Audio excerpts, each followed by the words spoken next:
ronka uburyo bwo kudandaza bamwe baratugurana amafaranga tukayakoresha amafaranga yabo yanyungu tumera nk'abiyiba tubuzwa gukora n'inzego zirongoye inkambi yuko atamurefugee yemerewe gukora.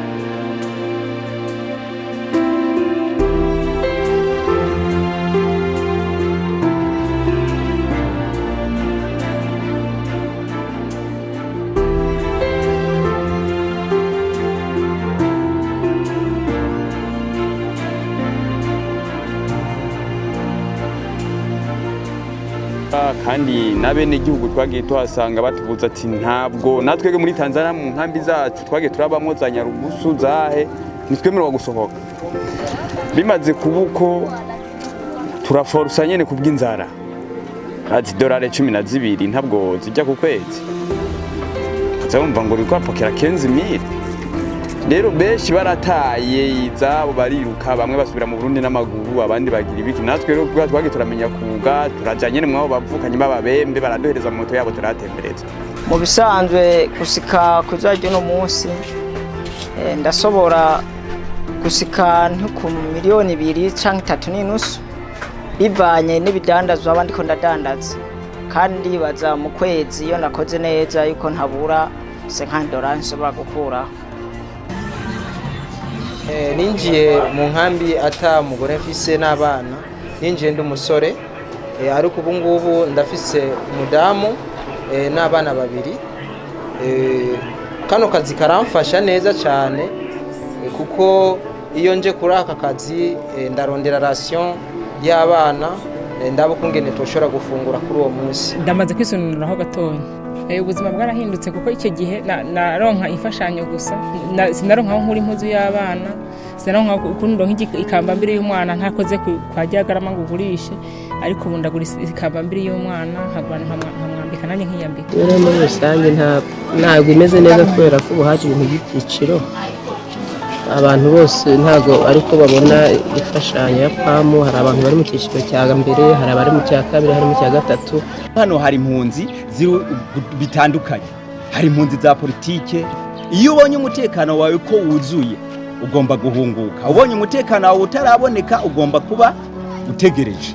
Akazi kanje nkora no gucuruza ibintu by'amayinite nkakora na mobile money nyene n'utundi tuntu dusanzwe two gucuruza. Turashaka ibintu byo gukora kandi tukiteza imbere tukubona atakibazo tugatunga n'umuryango neza. Hanyuma nishakamo ibisubizo nkura udufaranga kwigarama baduha ntangura ndonka igishoro cyo gukora hano mwari no soko.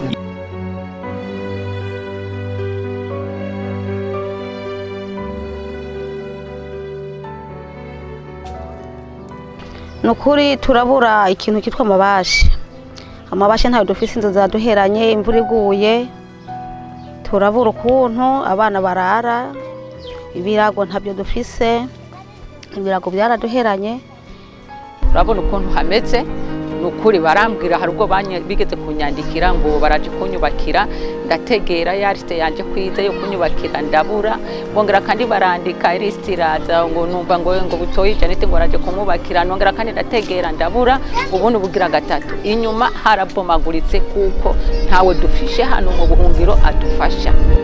Irakoze Adija imba mu nkambi village yacu 13. Ndakunda gukina akadenesi umupira ikamba kwiga no gucora. Mvuye ngaha imva bashanezerewe neza. Ntabwo baduha amavareze yo gukinisha umupira. Imipira nayo naho hiza baratubaniya cyane. Basanga tuko turakinira ngaha ntitubyohego. Mugabo baduha nk'umupira genda mukina hariya. Dufise nk'imace bakaduha nk'amavareze cyangwa nk'ibirato byo gukinisha umupira vyotumarira cyane nka twebwe abakinnyi b'umupira. Iyo umwana aje ngaha kuri espace bituma umwana akura inyigisho zitandukanye. Ngaha turigisha ivyerekeye ivy'ishure, kwiga kwandika, gusoma, ibiharuro, tukabigisha imvyino z'ikirundi, intambo ndetse n'ibindi bitandukanye, tukabigisha ukuntu bashobora kwibesha mu buzima.